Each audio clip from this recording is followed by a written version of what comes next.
change oil, you're gonna plug this. You make it out a little bit.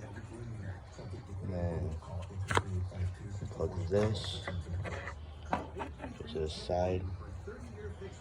And then once all this is undone, you're gonna get under the car.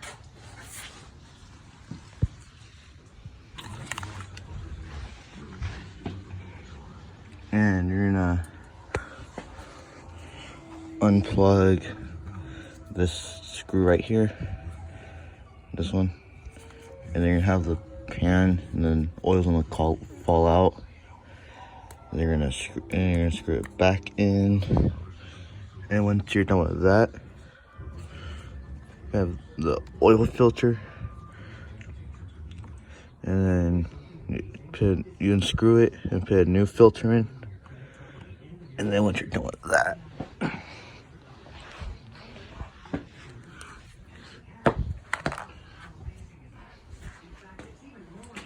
you fit this back in,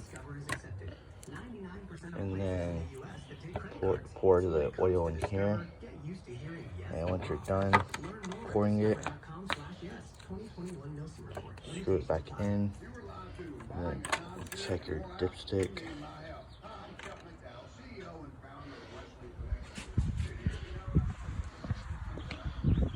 And you can't really see it, but make sure it's in the middle. We'll make sure it's at that. You can't really see it. Make sure it's at that line right there. And say change oil.